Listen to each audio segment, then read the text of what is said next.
Mesdames et messieurs, chers collègues, Jean-Patrice Boudet et moi-même allons maintenant présenter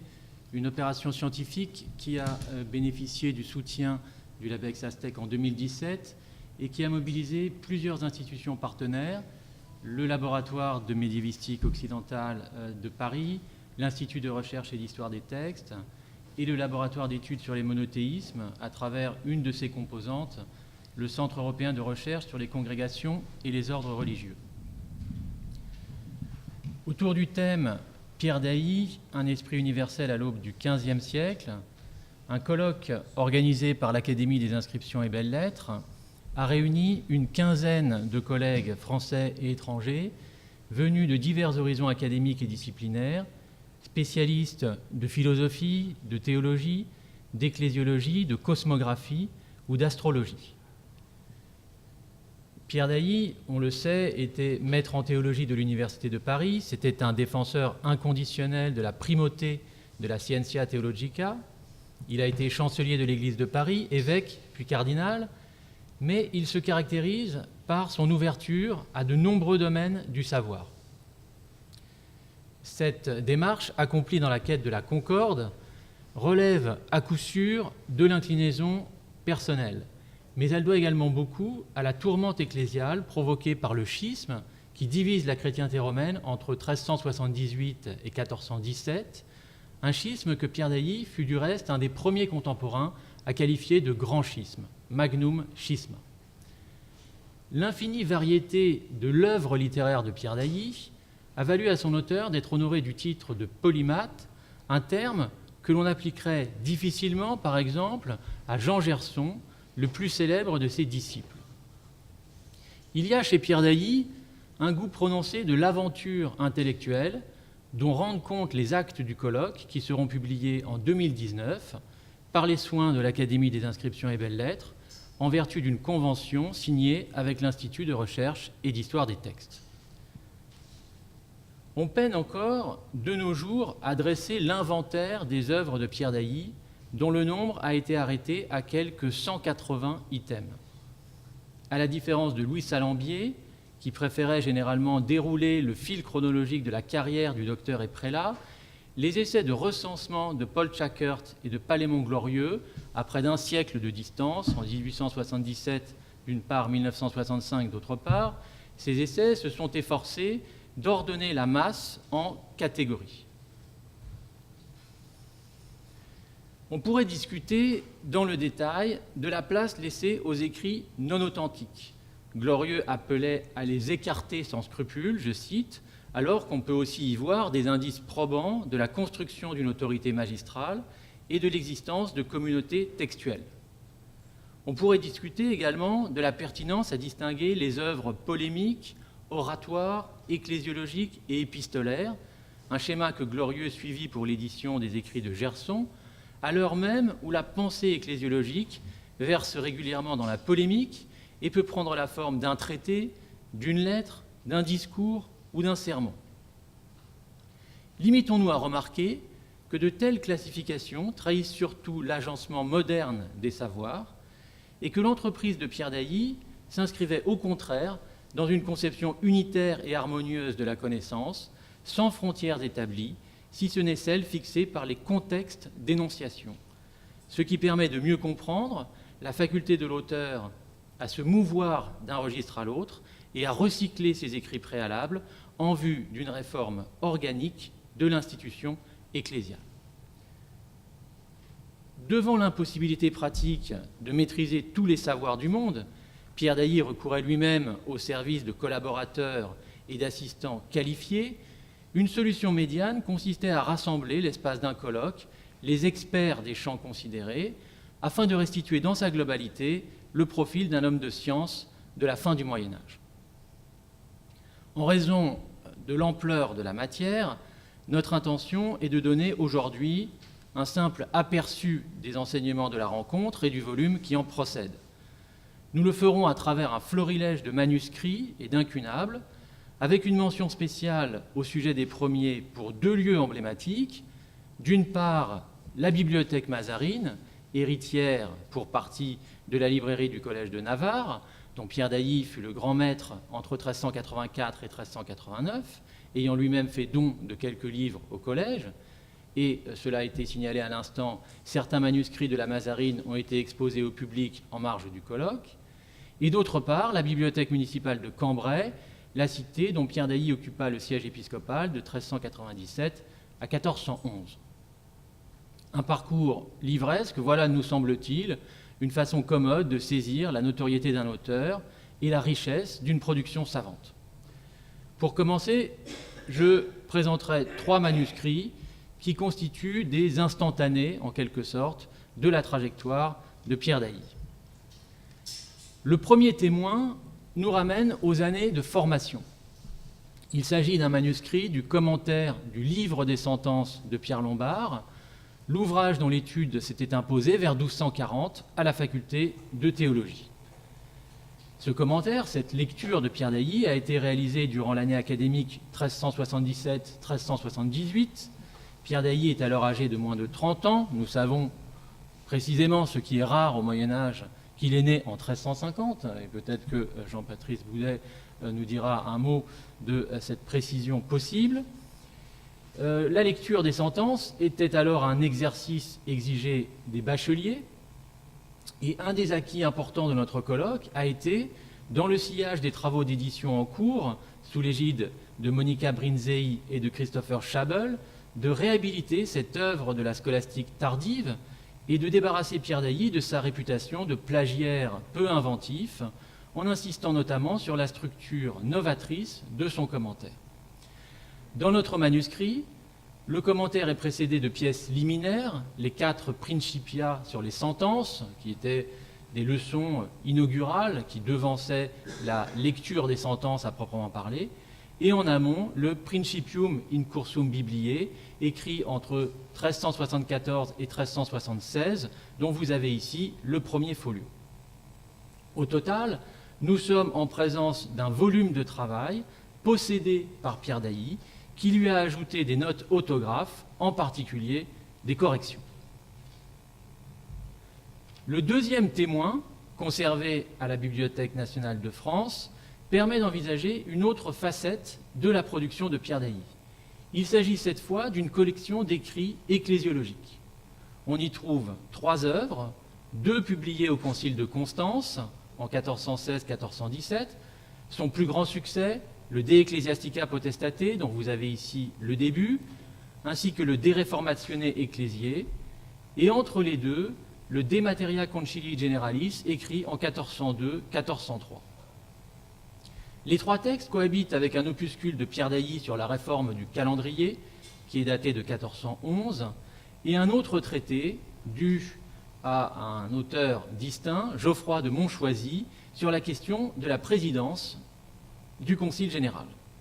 Les 2 dernières pièces dévoilent en fait l'origine du recueil, qui a été compilé en marge du Concile de Bâle, ou dans le sillage de ce concile, après 1434.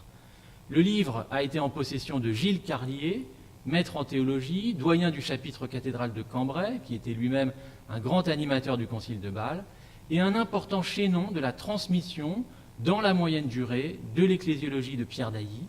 une ecclésiologie dont les lignes de force et la postérité ont retenu l'attention de plusieurs contributions du colloque. Le troisième et dernier témoin concerne le même type de production, mais introduit de nouveaux problèmes. Il s'agit du fragment d'un manuscrit qui était autrefois conservé parmi les livres du chapitre cathédral de Cambrai et qui se trouve aujourd'hui à la Bibliothèque Vaticane.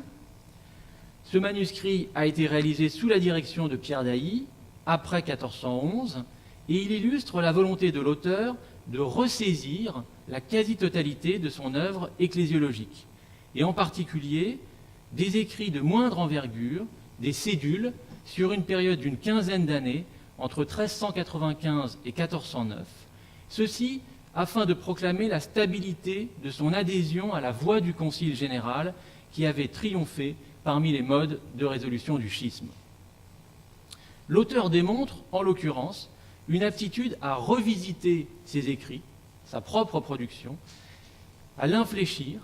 un chantier dont Pierre d'Ailly fut le maître d'œuvre, laissant à d'autres la responsabilité de la copie des pièces du dossier, contrairement à la reconstitution proposée par Gilbert Rouy en 1966, qui voyait dans notre volume un des plus importants manuscrits autographes, révélant jusqu'aux, je cite, « transformations de la cursive livresque de Pierre Dailly ». Imaginez Pierre Dailly en chef d'équipe plutôt qu'en auteur solitaire féru de calligraphie, telle est la conclusion à laquelle sont parvenus les spécialistes de plusieurs domaines, une révision dont les premiers développements ont été formulés par les commentateurs de l'œuvre astrologique et cosmographique de Pierre Dailly. Oui, alors cette œuvre est surtout connue par une fameuse édition publiée par l'imprimeur Jean de Westphalie en 1480-1483, où se trouve l'Imago Mundi de Pierre Dailly, qui est une encyclopédie cosmographique effectivement faite à partir de divers ouvrages compilés, qui est en soi relativement peu original, mais qui est un ouvrage particulièrement connu, puisque cette édition a été possédée et annotée par Christophe Colomb, et que, semble-t-il, la lecture de cette compilation l'a incité encore davantage à pratiquer la méthode Coué, à savoir qu'il était possible de découvrir l'Inde en passant par l'ouest, puisque l'étendue de mer qui séparait les deux extrémités était relativement faible. C'est comme ça que Christophe Colomb est arrivé, entre autres, à Cuba, en se croyant arrivé à Cipango, c'est-à-dire au Japon. Comme quoi, sinon des découvertes,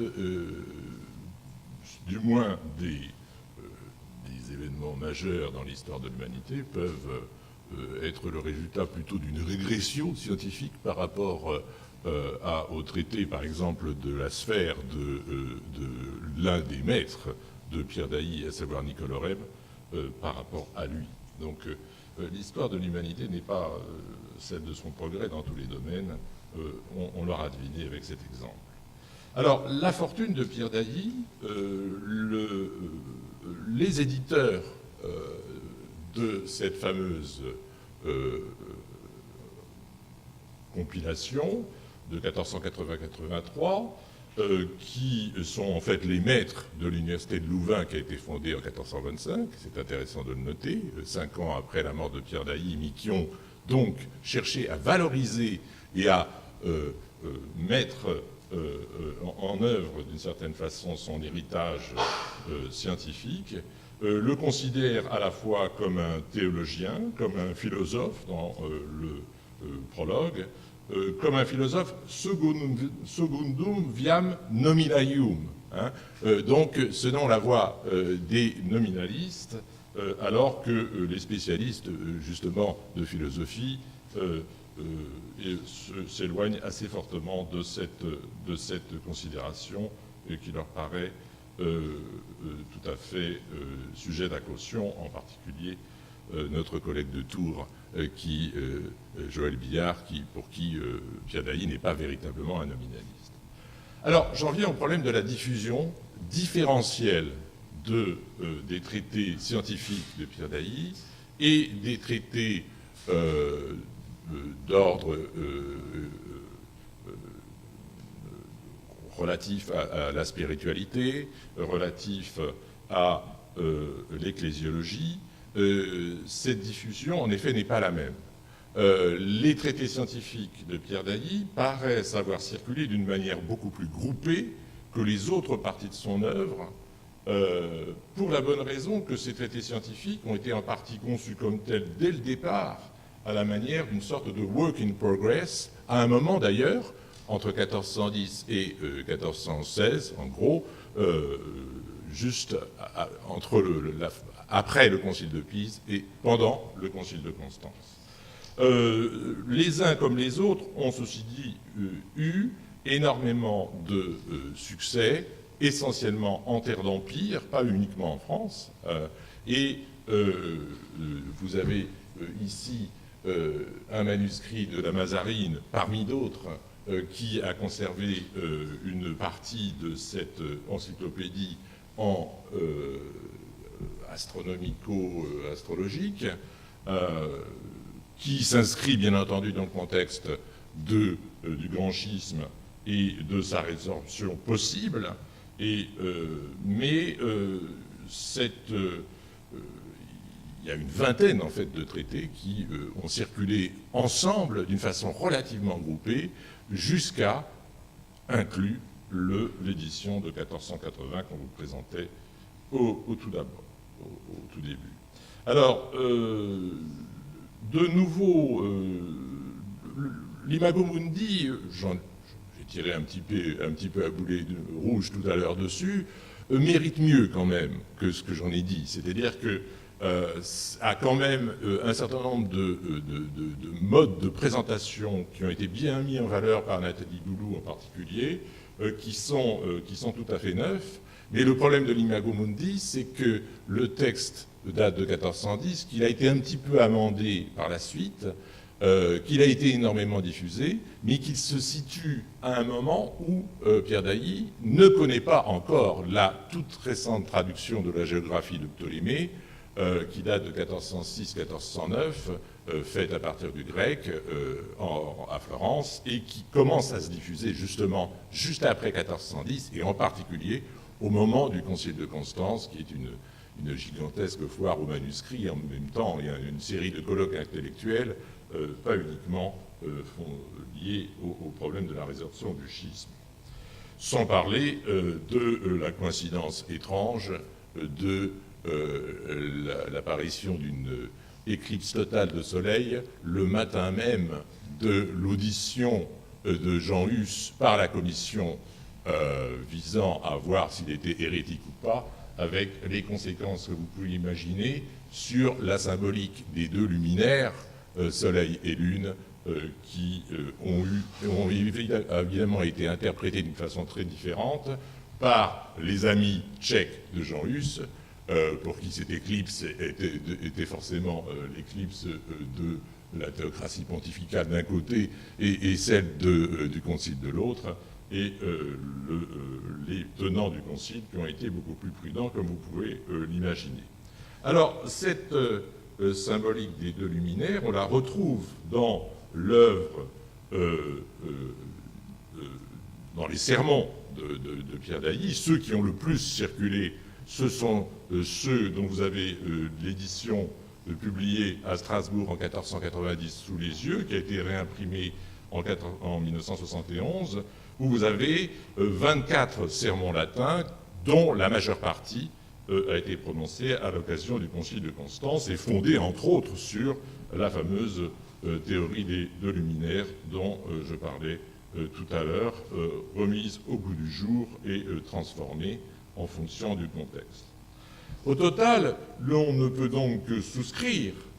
à l'idée selon laquelle l'œuvre de Pierre Dailly représente une sorte de monument littéraire, c'est vrai, au sens large du terme. Le terme de polymathe, c'est pas très très valorisant en français, il l'est davantage en anglais, et il serait quand même plus raisonnable à appliquer à Pierre Dailly, me semble-t-il, que celui d'Esprit universel. Il est certes loisible, tout à fait, de s'interroger sur la cohérence et sur l'évolution de sa démarche intellectuelle, qui est parfois assez erratique en fonction de la conjoncture politique, il faut bien le dire, y compris en matière d'ecclésiologie. Mais notre colloque a plutôt, Fabrice a commencé à le dire, contribué à renforcer l'idée que l'on peut se faire de cette cohérence au-delà de fortes contradictions liées notamment au revirement des circonstances politiques et aux aléas d'un travail en équipe. En effet, Pierre Dailly, on en est bien d'accord, pour ce qui est des manuscrits scientifiques, c'est particulièrement net, était à la tête d'une équipe où d'autres spécialistes étaient beaucoup plus compétents que lui, en particulier dans le domaine de l'astronomie, et d'autres, finalement, étaient peut-être pas aussi forts que cela en astronomie, et là-dessus, l'intervention de Philippe Notaft était très intéressante dans un traité qui est dans la compilation de 1480 sur le cycle de la Lune. Il montre très bien que les interventions du collaborateur scientifique de Pierre Dailly sont plutôt moins fiables par rapport au problème de calendrier que Pierre Dailly lui-même. Donc, dans cette équipe, il n'était pas forcément le moins compétent. En tout cas, c'est d'une façon parfaitement volontaire qu'il est devenu l'un des maîtres à penser de son époque, puisqu'il le dit lui-même, « Quant à mes livres, dit-il dans son testament, je veux et j'ordonne qu'aucun ne soit vendu, ils seront distribués à mes plus proches consanguins et à mes serviteurs, si du moins ils sont l'Église, selon leurs besoins et les décisions de mes exécuteurs, dont Raoul le prêtre, son neveu, a été le principal.